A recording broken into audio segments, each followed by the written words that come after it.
오늘과 금요일 두 번에 걸쳐서 고린도후서 13장 말씀을 나누고요. 이번 주에 고린도후서를 끝내려고 했는데 고린도후서에 굉장히 중요한 영적 법칙이 몇 가지가 있습니다. 그래서 다음 주 수요일과 금요일 두 번 더 고린도후서에 나와 있는 영적 법칙을 요약해서 정리를 해드리도록 그렇게 하겠습니다. 그래서 다음 주에 고린도후서가 다 끝나게 됩니다. 인류는 현재 암과 전쟁을 하고 있습니다. 그래서 끊임없이 암을 정복하기 위한 그런 과학의 발전과 또 의사들의 노력이, 집요한 노력이 계속되고 있는데, 인간의 몸 안에는 매일 수백 개 내지 수천 개의 암세포가 생깁니다. 평균적으로 한 3,000개 내지 5,000개가 생겨요. 그런데 암이 걸리지 않는 것은요, 이거 면역세포가 이 암세포를 다 제거하기 때문에 그렇습니다. 근데 만일에 면역세포가 암세포를 제거하지 못하면 하나의 암세포가 1cm 정도의 크기로 자라는데 10년 내지 20년이 걸립니다. 그래서 1cm의 크기가 되면 이제 암이 있다는 사실을 우리가 발견할 수 있게 되는 겁니다.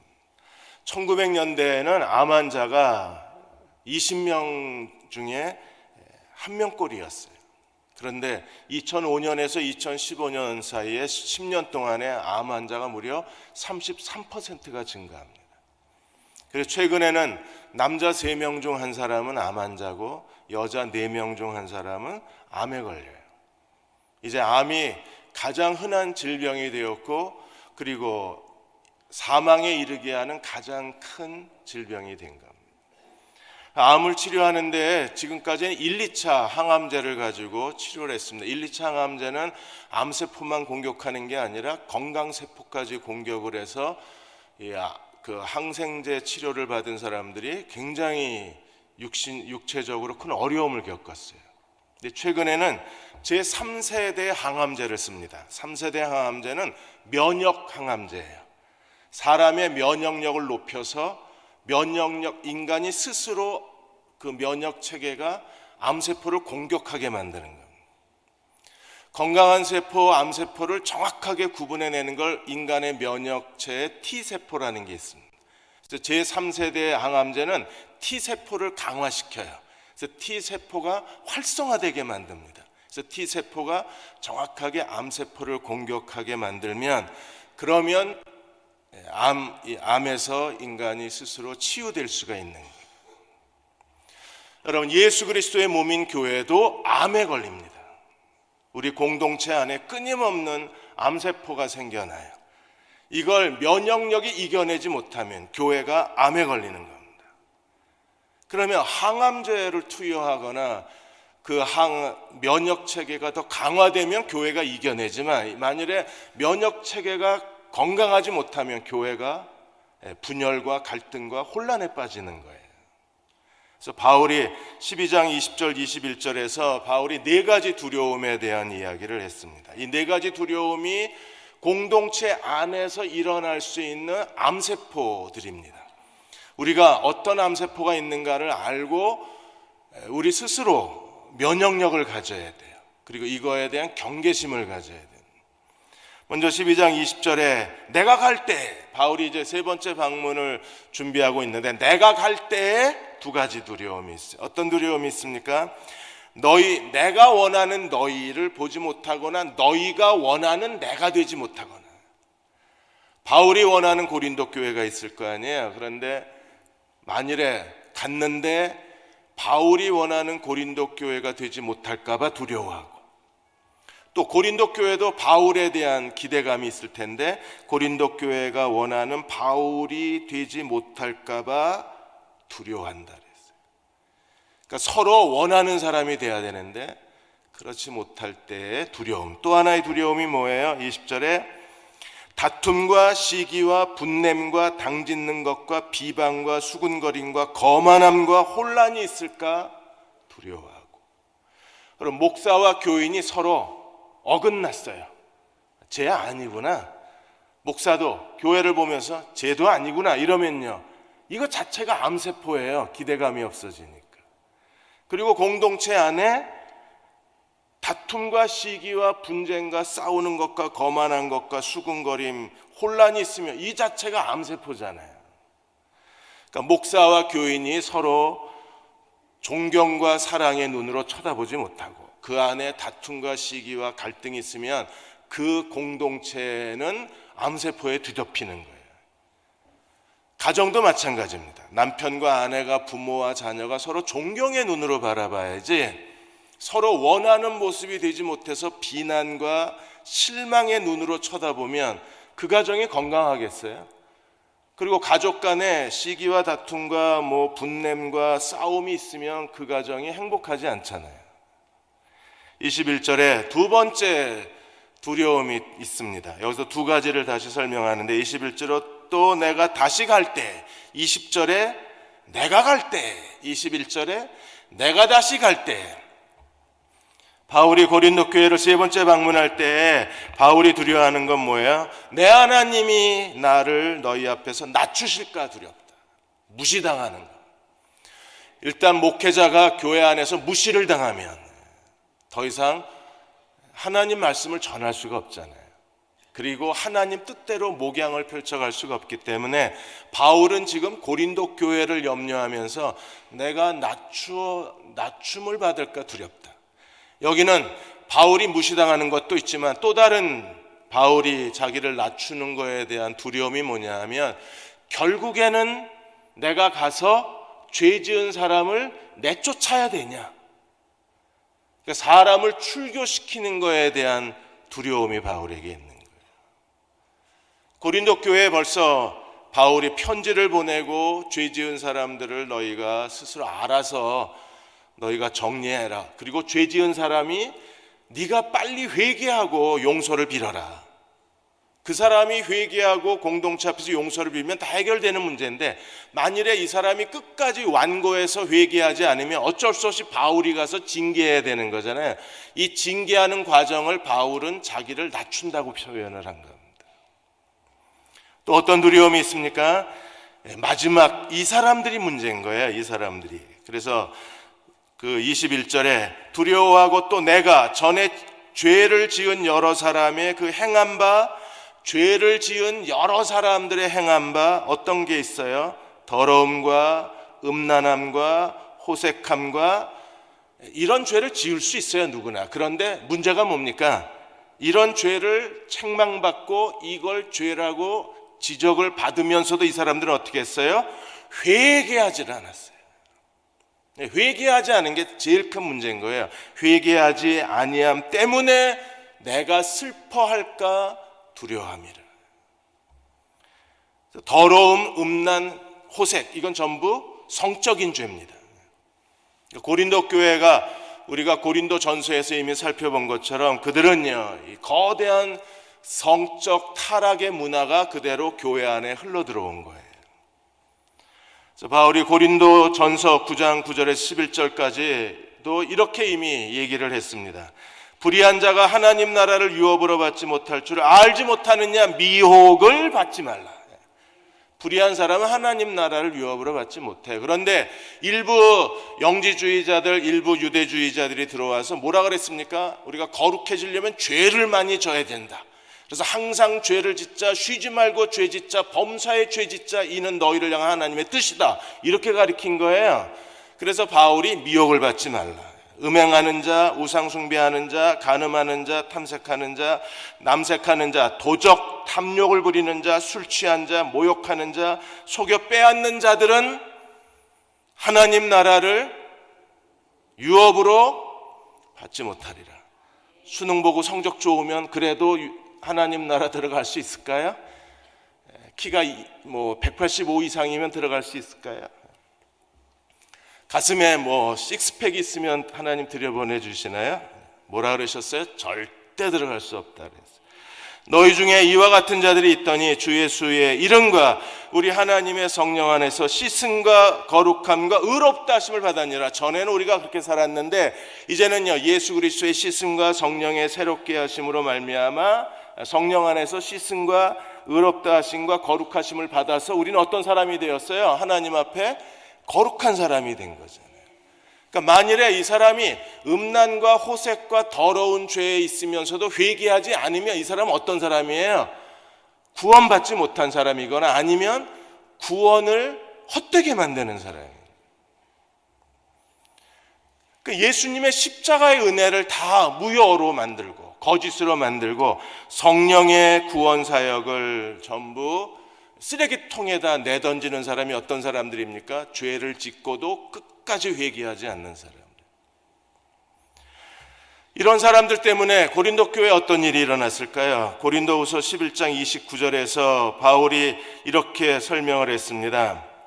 11장 29절에 보시면 누가 약하면 내가 약하지 아니하며 누가 실족하게 되면 내가 애타지 아니하더냐. 갑자기 약해지고 갑자기 사람들이 실족합니다. 왜요? 공동체 안에 암세포, 암덩어리가 휘젓고 돌아다니면 그냥 가만히 있어도 영적으로 약해져요. 죄를 안 지었는데도 내가 스스로 영적 침체에 빠져요.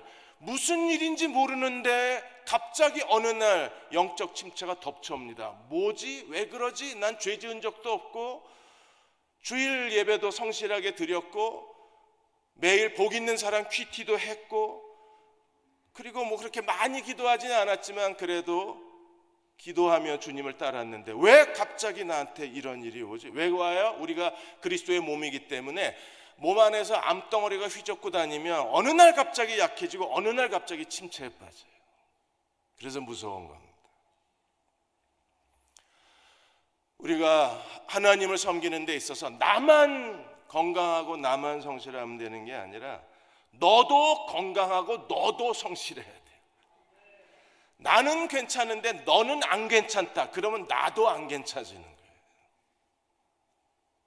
고린도전서 5장 6절에서 8절, 11절, 13절에 동일하게 이렇게 얘기하셨어요. 너희가 자랑하는 것이 옳지 아니하도다. 적은 누룩이 온 덩어리에 퍼지는 것을 알지 못하는 너희 누룩 없는 자인데 새 덩어리가 되기 위하여 뭘 내어버려라? 묵은 누룩을 내어다 버려라. 이제 대답도 하기 싫으시죠? 뭘 내다 버려라? 묵은 누룩을 내다 버려라. 우리는 유월절 양 곧 그리스도께서 희생이 되셨느니라. 이러므로 우리가 명절을 지키되 어떤 누룩도 말고 묵은 누룩으로도 말고 악하고 악의에 찬 누룩으로도 말고 누룩이 없이 순전함과 진실함의 떡으로 하자. 그러니까 묵은 누룩이나 악의 누룩은 안 되는 거예요. 우리는요 어떤 누룩으로 누룩 없는 떡이 돼야 하는데 어떤 떡이에요? 순전함과 진실함의 떡으로 하자. 그러니까 하나님 앞에 진실하고 하나님 앞에 정직하고 하나님 앞에 거룩한 삶을 살아야 되는 거예요. 그 사람이 어떤 사람입니까? 예수 그리스도로 말미암아 그 피로 말미암아 의롭다 하심을 받고 성령의 씻음과 거룩함과 의롭다 하심을 받은 사람이 되는 거예요. 그래서 11절에 이제 내가 너에게 쓴 것은 만일 어떤 형제라 일컫는 중에 음행하거나 탐욕을 부리거나 우상숭배하거나 모욕하거나 술 취하거나 속여 빼앗거든 이런 사람은 어떻게 해야 됩니까? 사귀지도 말고 그런 자와는 함께 먹지도 말라. 왜요? 그게 면역세포가 암세포를 제거하는 거예요. 사귀지도 말고 함께 먹지도 말라. 그 다음에 13절에 밖에 있는 사람은 하나님이 심판하시려니와 이 악한 사람은 어떻게 해요? 너희 중에서 내어 쫓으라. 여러분 그 사람이 싫어서 그런 게 아닙니다. 그래야 그 사람도 구원받고 그래야 우리도 구원받을 수 있는 거예요. 한국과 일본이 지금 교과서 파동이 일어나서 한국도 교과서 문제 때문에 쩔쩔매고 일본은 아예 그래도 우리는요 현대사를 왜곡한 거기 때문에 수정할 수 있지만 일본은요 없는 역사를 조작해내니까 이게 문제가 되는 거예요. 일본 문부과학성이 교과서 제작 지침에 학습지도 요령에서 이제 독도는 일본 고유 영토로 가르치라고 교사들에게 명령을 하는 거예요. 이 10년마다 교사 학습지도 요령이 나오는데 이번에 아예 노골적으로 초등학교부터 고등학교의 아이들에게까지 일본 아이들에게 독도는 일본 영토라고 가르치고 한국이 불법 점거하고 있다고 가르치라는 겁니다.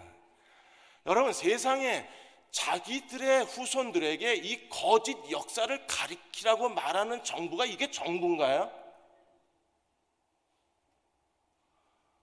우리는 지금 한국의 근현대사에 있는 사실을 부풀리거나 있는 사실을 축소하는 것만으로도 지금 교과서 논쟁이 일어나고 있는데, 이건 없는 걸, 거짓된 역사를 자국 국민들에게 가르치라고 지금 정부가 말하고 있는 거예요. 벌써 2010년도부터 독도는 자기네들 땅이라고 이미 가르치고 있잖아요. 최근에 어제 뉴스 보니까 정말 분노가 일어났습니다. 일본 아이들이 한국 가짜 뉴스 사이트를 만들었어요. 거기서 온갖 가짜 뉴스를 생산해내는 거예요. 한국의 아이돌 가수 한 아이가 4여자아이를 임신시켰답니다. 이게 빠르게 사방으로 흩어져. 가짜 뉴스입니다. 뭐 이렇게 큰 눈 뜨지 마세요. 누구야? 아니에요, 가짜예요. 계속 그 안에서 가짜 뉴스를 만들어내는데 그게 계속 퍼날르는 거예요, 일본 애들이. 그러면요, 전 세계에서 한국의 이미지가 땅에 떨어지는 겁니다. 이런 애들을 어떻게 하라고요? 내어 쫓으라고. 옆 동네에 이런 애들이 사니까 참 마음이 아픕니다. 근데 교회 안에 이런 사람이 있으면 그냥 가만히 있어야 되나요? 못 본 척하면 되나요? 무시하면 되나요? 아닙니다. 우리가 그리스도의 몸이기 때문에, 그래서 바울은 우리에게 너희가 낮아질지라도 업신여김을 받을지라도 이 악한 사람은 너희 중에 내어 쫓으라는 거예요. 왜요? 그래야 우리가 다 살아요. 그 사람도 살고, 왜? 육신은 멸하지만 영은 구원받고, 우리는요 공동체가 더 이상 약해지거나 실족하지 않아야 되기 때문에, 그래서 바울이 이 문제를 이제 본격적으로 다루는 겁니다. 13장 1절에 4절까지 약함과 강함에 대해서 이야기합니다. 저는 이 고린도후서 13장이 도대체 무슨 뜻인지를 수십 번을 읽었어요. 뭔 얘기를 하는 건가 바울이 지금. 여러분 읽으니까 이해가 되십니까?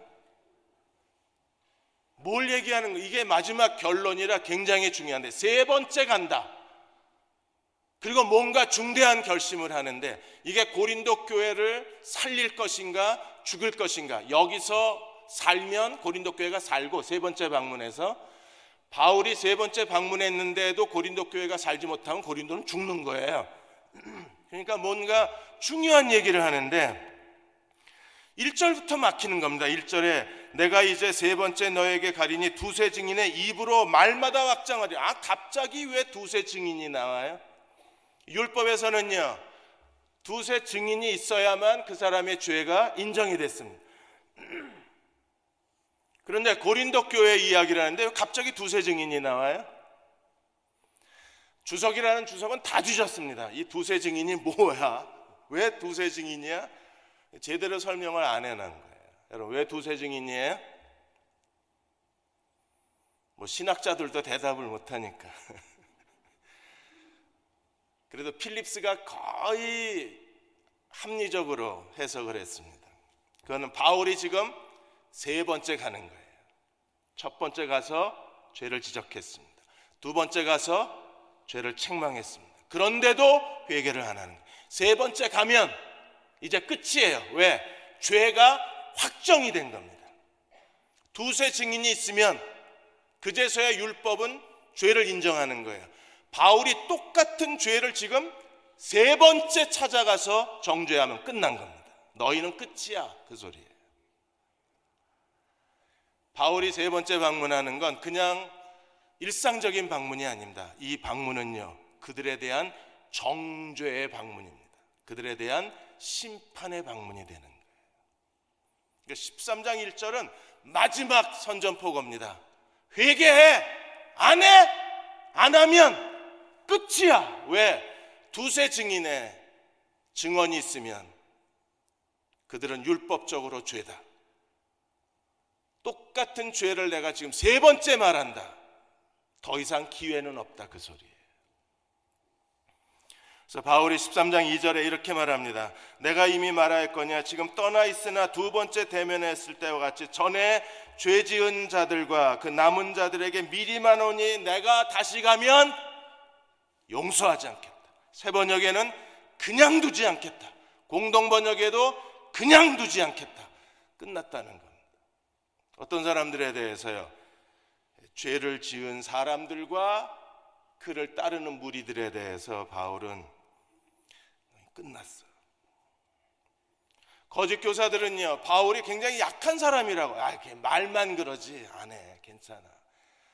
바울이 지금 그 더러움과 호색함과 그 죄에 빠진 사람들에 대해서 지금 바울이 그리스도의 가르침대로, 그리스도가 명령하신 대로 하고 있냐, 아니면 바울의 개인의 생각이냐. 그래서 바울이 그리스도 안에서 말하고 있다는 증거를 계속 요구한 거예요. 그래서 바울이 3절과 4절에서 거짓 교사들의 주장에 대해서 자기가 그리스도 안에서 그리스도가 말씀하고 있다는 사실을 이제 입증을 해 보이는 겁니다. 개정에는 이렇게 되어 있습니다. 2절에 마지막 절에 뭐라 그랬어요? 내가 가면 다시는 용서하지 않겠다. 왜 바울이 이제 용서하지 않나요? 3절에 뭐라 그랬어요? 이는 그리스도께서 내 안에서 말씀하시는 증거를 너희가 구함이니 그는 너희에게 대하여 약하지 않고 도리어 너희 안에서 강하시느니라. 용서하지 않겠다.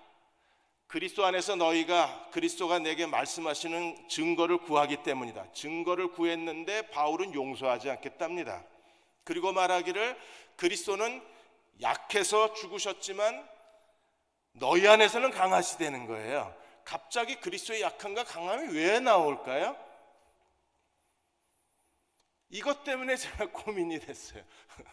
수십 번을 읽었습니다. 그리고 4절에 그리스도께서 약하심으로 십자가에 못 박히셨으나 하나님의 능력으로 살아계시니 우리도 그 안에서 약하나 너희에 대하여 하나님의 능력으로 그와 함께 살리라. 그리스도가 약해서 십자가에 죽으셨다. 그리고 지금은 하나님의 권능으로 살아나셔서 강하시다. 그리스도와 함께 사도들도, 바울도, 우리도 그와 함께 너희에 대해서 그 안에서 약하지만 너희에 대해서 하나님의 능력으로 그와 함께 살아있다. 그래서 약함과 강함에 대한 논증을 펼쳐나가는 거예요. 이게 참 이해가 안 되는 겁니다. 여러분 읽으니까 지금 이해가 확 되시나요? 저보다 굉장히 머리가 좋으신 거예요. 공동 번역에 이렇게 돼 있어요. 그때는 그리스도께서 나를 통하여 말씀하고 계신다는 증거를 찾고 있던 여러분이 그 증거를 보게 될 것입니다. 그러니까 바울이 보여주는 증거가 뭐예요? 내가 가면 다시는 용서하지 않겠다. 내가 가면 너희를 그냥 두지 않겠다. 이게 바울이 보여주고 싶은 증거라는 겁니다. 그리고 그 증거가 그리스도의 증거라는 걸 설명하기 위해서 이렇게 설명하는 거예요. 그리스도께서 여러분을 대하실 때 결코 약하시지 않습니다. 오히려 강력하신 분으로 여러분에게 나타나십니다. 4절 그리스도께서는 약하셔서 십자가에 달려 죽으셨지만 하나님의 권능으로 살아계십니다. 그리스도를 믿는 우리도 약하기는 하지만 하나님의 권능으로 그리스도와 함께 살아서 여러분을 대하게 될 겁니다. 그래서 뭐 어떻게 하자고? 이 얘기가 왜 나오지? 여러분 예수님이 약하셔서 자기를 낮추시고 자기를 비우셔서 사람의 몸으로 오셔서 종이 되셔서 십자가에 죽으셨잖아요. 이건 주님의 약하심입니다. 낮추시고 비우셔서 십자가에 죽으심으로 하나님의 구원을 이루셨잖아요. 그런데 어떻게 되셨어요? 하나님의 권능으로 예수님이 부활하셨어요. 그래서 이제는요 예수님이 강한 자가 되셨습니다. 약하셔서 십자가에 죽으셨지만 하나님의 권능으로 부활하셔서 강한 자가 되셨습니다. 그럼 어떤 강한 자요? 예수님이 십자가로 죄와 사망과 사탄을 정복하시고 죄를 정복하시고 사망을 정복하시고 승리하신 하나님의 아들이 되셨어요. 그게 그리스도의 강함입니다. 그렇다면 죄를 정복하시고 사망을 정복하신 분은 어떤 분이세요? 우리의 죄를 심판하시는 하나님이세요. 그러니까 예수님이 약하셔서 십자가에 죽으셔서 우리의 죄를 용서하시고 다시 강한 능력으로 살아나셔서 죄를 정복하신 분이시라면 그 그리스도를 믿는 우리는 어떤 사람이 돼야 됩니까? 모든 죄가 용서받고 우리도 죄에서 해방이 돼야 되잖아요. 죄를 짓더라도 회개해야 되잖아요. 왜? 부활의 주님이 우리 안에 있고 예수님의 능력이 우리 안에 있다면 우리가 죄를 두려워하고 죄를 회개하고 죄 짓는 걸 하나님 앞에 스스로 겸허해져야 되잖아요. 근데 고린도 교회는요, 두 눈을 동그랗게 뜨고 죄를 짓고도 회개를 안 하는 거예요. 지금 회개해라, 용서하는 사람은 용서해라. 어떤 사람은 공동체의 용서를 구했는데 고린도 교회는요, 용서를 구한 사람을 계속 정죄하고, 또 어떤 사람은 회개도 안 했는데 괜찮다고 등 두드려주고 있고, 이게 고린도 교회의 모순인 거예요. 그러니까 죄에 대한 민감성이 전혀 없어요. 이 사람들은요, 내가 잘못했습니다 하고 회개하면 용서해야 되는데 용서 안 해주고 여전히 죄를 짓고 있는데 너는 괜찮다고, 너는 하나님이 받으신 사람이라고 그 사람이 인정해주고, 이게 고린도 교회가 가지고 있는 자만심인 거예요. 이제 바울도 예수님이 약하셔서 죽으셨지만 강하셔서 살아나셨다, 죄의 심판자가 되셨다는 겁니다. 그러면 바울은요, 그리스도와 함께 약해져서 자기를 낮추고 자기를 비워서 지금까지 용서해라 계속 권면을 하고 기회를 줬지만 이제는 어떻게 됐어요? 하나님의 능력으로 예수 그리스도의 심판의 대리자가 됐다는 겁니다. 이젠 심판이야. 우리는 심판의 대리자야. 그리스도의 강함을 너에게 보여주겠다는 겁니다.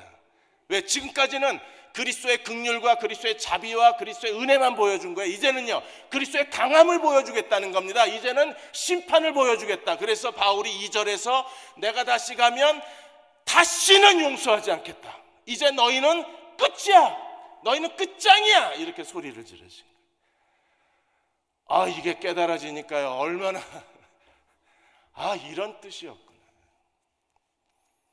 별로 감격 안 하시네. 저는 이거였구나. 그래서 약함과 강함이 이래서 튀어나왔구나. 야, 이걸 좀 잘 쓰지, 어떻게 이렇게 써놨냐. 제가 바울한테 되게 투덜거렸어요. 좀 좋아하려고 그랬는데 세상에 이거 이렇게 써놓으면 누가 주석에서 이렇게 설명해 놓은 주석이 없어요. 주석을 읽을수록 더 혼란스러워지는 거예요. 뭘 얘기한 거지? 왜 갑자기 약함과 강함이 왜 튀어나왔을까? 용서하지 않는다고 말해놓고 약함과 강함을 설명하고, 그리스도의 약함과 강함을 설명하고, 사도들도 그리스도와 함께 약하고 강했다, 뭘 얘기하는 걸까라고 생각을 하다가 이제는, 지금까지는 바울이 뭘 보여줬어요? 약함을 보여줬어요. 이제는 강함을 보여주겠다는 거예요. 여러분, 목사가 강함을 보여주는 교회가 되면 안 돼요. 약함을 보여줘야지. 일단 강함을 보여주면요, 끝난 거예요. 그건 더 이상 기회가 없다는 거죠. 그리고 우리도 매일의 삶 속에서요, 죄와 사망을 이기고 강한 자로 살아야 돼요. 강한 자, 그리스도와 함께. 어느 사회복지사가 돌보고 있는 그 분 중에 한 분이 화상을 입고 지하철에서 구걸하는 아주머니 한 분을 사회복지사가 돌보고 있으면서 이제 믿음의 글에다가 간증을 쓰신 겁니다. 이분이 화상으로 얼굴이 아주 흉측하게 변해서, 그래서 사람을 만나지도 못하고 정상적인 생활을 하지 못하고 이렇게 숨어 지내다가 이제 시각장애인을 만나서 이 남자하고 결혼한 거예요. 그 남자는 자기 외모 가지고 투덜거리지 않을 테니까, 그래서 시각장애인을 만나서 정말 사랑하고 아이를 낳고 같이 살았는데, 남편이 어느 날 시름시름 앓다가 하나님의 부르심을 받은 거예요. 딸하고 이제 둘이 남았는데, 딸은 정말 부끄럽지 않게 잘 키우고 싶어서 열심히 일을 하고 딸을 키웠는데, 어느 날 갑자기 딸이 앞이 안 보인다는 거예요. 그래서 병원에 가봤더니 아버지의 병이 그대로 딸에게 유전이 된 겁니다. 그래서 빨리 수술을 안 하면 아이가 시력을 잃는다는 거예요. 그래서 식당에서 일하고 이제는요, 지하철역에 가서 구걸을 하기를 시작을 했습니다. 도저히 식당 일 가지고는 수술비를 할 수 없으니까. 그러다 어느 날 이제 사회복지사가 왔을 때 이 아주머니가 잠깐 기다리라 그러더니 장롱 서랍에서 비닐봉지 하나를 꺼내는데 비닐봉지에 100원짜리가 들어있었어요. 이게 뭐냐 그랬더니 자기가 동냥을 하는데 하나님 앞에 동냥을 하면서 기도한 게 있대요. 1,000원짜리가 들어오면 생활비로 쓰고 500원짜리가 들어오면 제일 많이 들어온 게 500원짜리니까 그때 그 당시에 500원짜리가 들어오면 아이 수술비로 하고 간혹 100원짜리가 들어오면 가난한 굶주리는 노인들을 위해서 내가 쓰겠다. 그래서 몇 달 동안 모은 게 100원짜리가 1,006개를 모은 거예요. 사회복지사가 오니까 내가 지난 몇 달 동안 모은 100원짜리라고 이 100원짜리를 배고픈 노인들에게 나누어 줬으면 좋겠다고. 사회복지사가 그거 가지고 와서 복지센터에서 다른 동료들하고 같이 동전을 세다가 같이 다 펑펑 울었대요. 자기들은 그렇게 못 사는데 얼굴은 다 일그러져 가지고 식당 부엌에서 접시 닦다가 그리고 나가서 국어를 하는데 그 사람은 다른 사람보다 동정심이 더 큰 거예요. 이게 강한 겁니다, 여러분. 그리스도 안에서 누가 강한 사람이에요? 자기를 이겨낼 수 있는 게 강하잖아요. 나는 가난하니까, 나는 국어라는 사람이니까 그런 사람들에게 날 도와달라고 동정해달라고 소리 지르는 게 아니라 자기가 가난하고 자기도 국어를 하지만 그럼에도 불구하고 다른 사람들에게 자기도 뭔가 나누어주고 싶다고 하는 이게 진정한 강함 아닌가요? 그래서 예수님은 약하셔서 십자가에 죽으셨습니다. 그러나 다시 살아나셔 강한 자가 되시고 이제는요 죄와 사망을 정복한 승리자가 되시고 뭐가 되셨어요? 마지막에 심판자가 되신 겁니다. 바울도 이제 고린도 교회에 대해서 지금까지는 약했습니다. 이제는 강한 자, 심판의 대리자가 되어서 바울은 고린도 교회에 회개하지 않는 사람들에 대해서 다시는 용서하지 아니하리라. 왜요? 내버리겠다는 겁니까? 교회가 사람 함부로 내버려도 돼요? 아니요. 여러분, 우리가 포기해야 하나님이 징계하세요. 다시 회복시키시는 분은 누구십니까? 하나님이십니다. 그래서 바울은 내버려두는 게 아니라 포기하는 게 아니라 하나님께 맡기겠다는 거예요. 이게 하나님의 손에 맡긴다는 게 정말 어려운 겁니다. 그러나 맡기지 않으면 그 사람은 다시 돌아올 수가 없는 거잖아요. 우리가 하나님 앞에서 지금 교회가 어떤 그리스도의 몸인 교회가 얼마나 건강한 공동체인가를 우리가 계속 생각하고 서로가 서로에 대한 의무를 다해야 돼요. 나만 챙길 게 아니라 우리는요 다른 사람의 영적 건강도 챙겨줘야 돼요.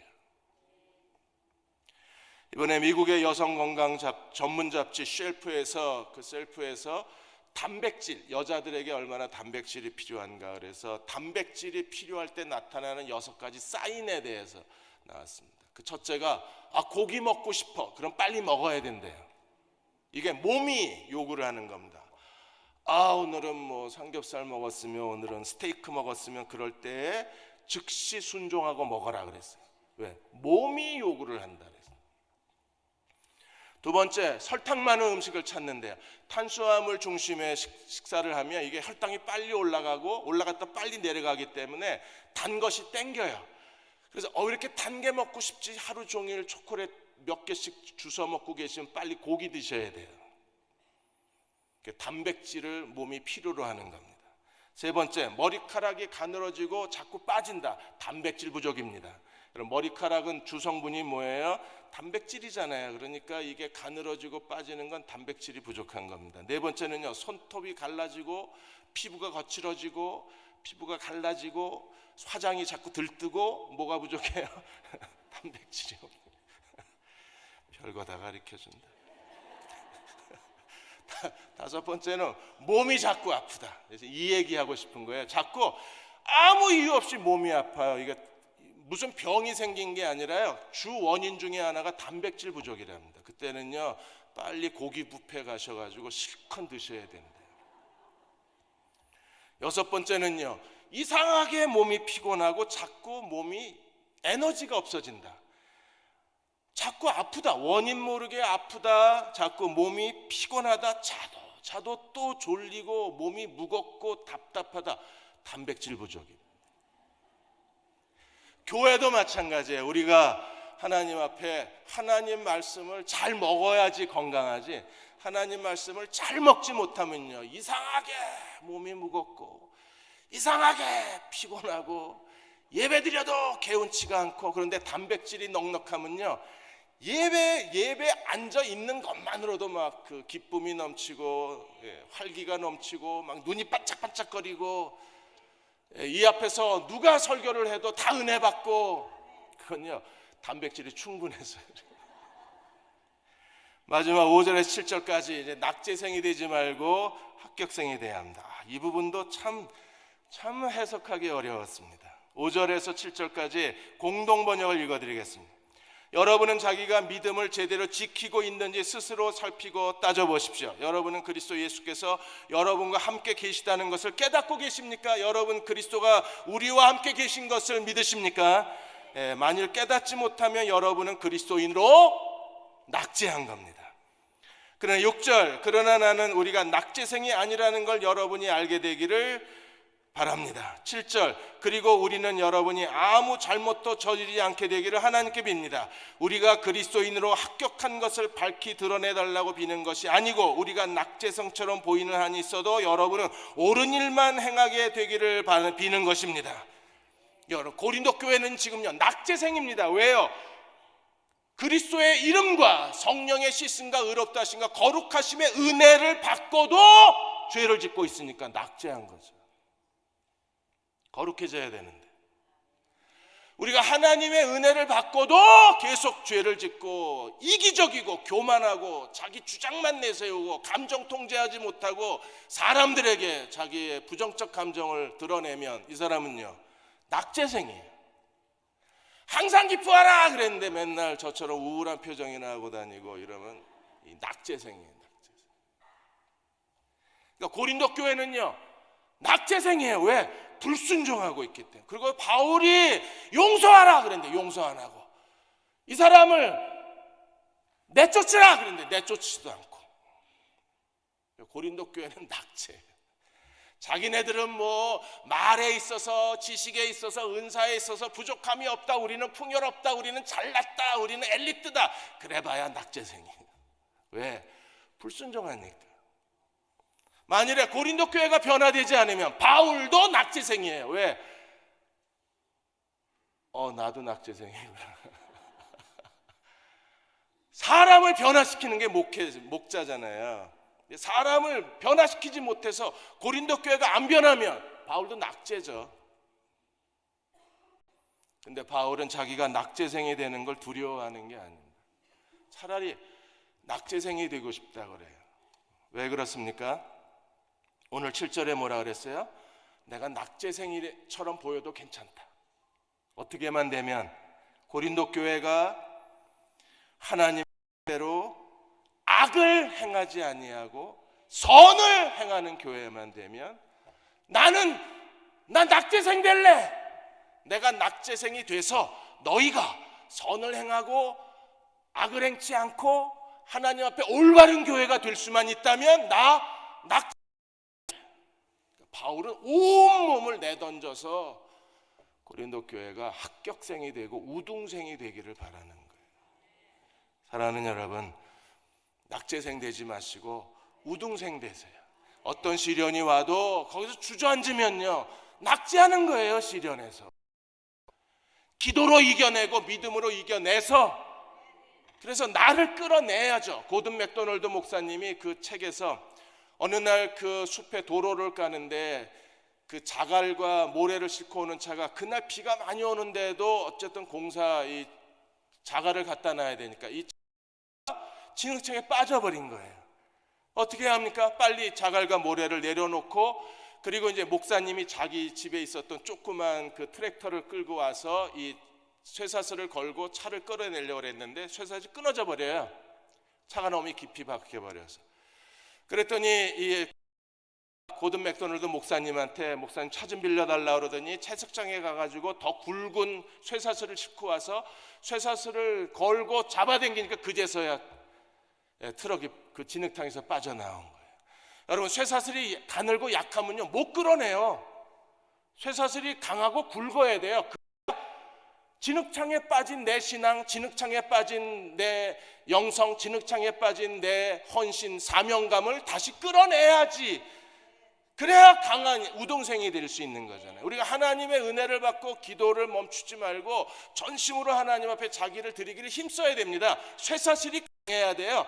그래야 누구나 다 진흙탕에 빠질 수 있어요. 가다가 넘어질 수 있습니다. 가다가 진흙탕에 빠질 수 있습니다. 가다가 우리의 신앙생활이 마비될 수도 있어요. 그럴 때 그냥 가만히 있는 게 아니라 끌어내야죠.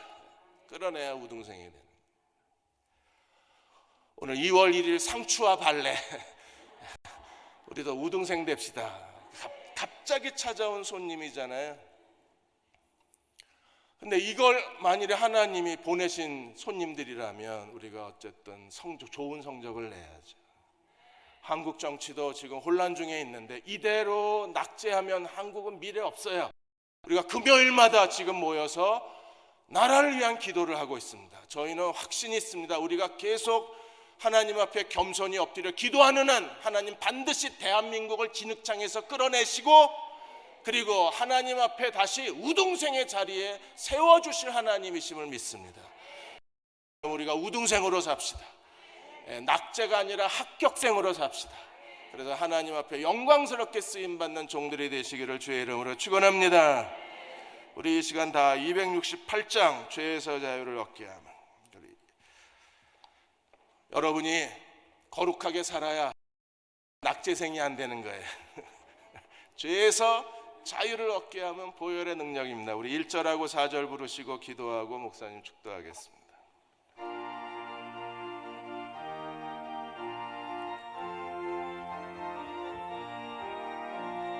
죄에서 자유를 얻게 하는 보혈의 능력, 주의 보혈, 시험을 이기고 승리하니 참 놀라운 능력이로다.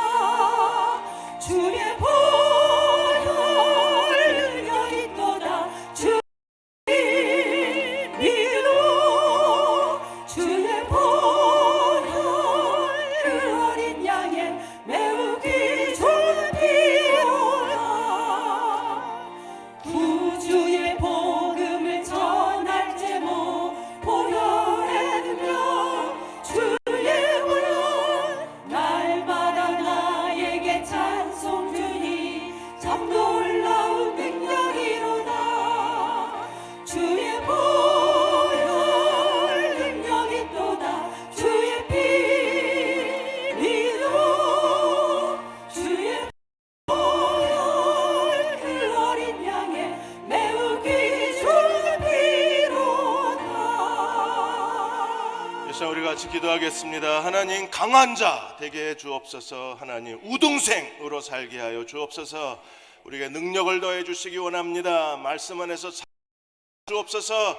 그리스도 안에서 강한 자로 살게 하여 주시고 그리스도 안에서 우등생으로 하나님 섬기게 하여 주옵소서. 우리를 축복의 자리로 데려가 주옵소서. 다 같이 함께 통성으로 기도하겠습니다. 하나님, 저희를 축복의 자리로 데려가 주시고 강한 능력의 자리로 데려가여 주시고 순종의 자리로 데려가 주셔서 날마다 순종함으로 하나님 앞에 나아가게 하여 주옵소서.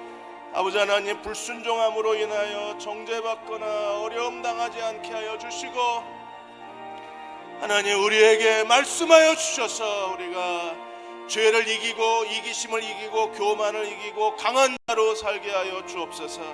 심판의 자리로 나아가지 않게 하여 주시고 하나님, 낙제하지 않게 해주시기 원합니다.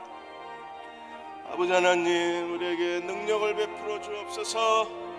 주여, 더 큰 능력을 베풀어 주시고 대응 공동체를 건강하게 만들어 주옵소서. 오 하나님, 우리 안에 있는 모든 악한 것들을 제거하여 주시고 모든 부정적인 것들을 그리스도의 보혈로 씻어 주시고 성령의 새롭게 하시는 대응교회가 되게 하여 주셔서 우리를 날마다 강한 자로 살게 하여 주시고 학생으로 살게 하여 주시고 우등생으로 살아가는 그리스도의 종들이 되게 도와 주옵소서. 오 하나님, 저희를 그렇게 축복해 주옵소서. 능력을 베풀어 주시옵소서.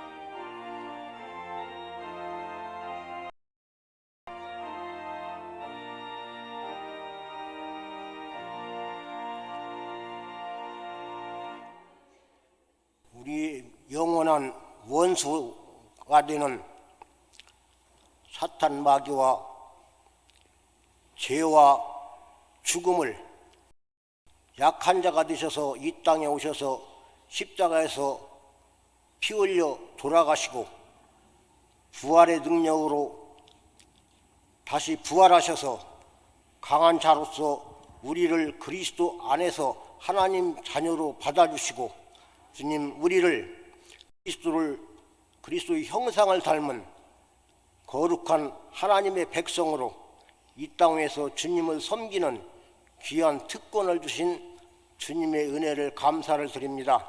주님, 저희가 이 땅에서 살 때 매일매일 삶 속에서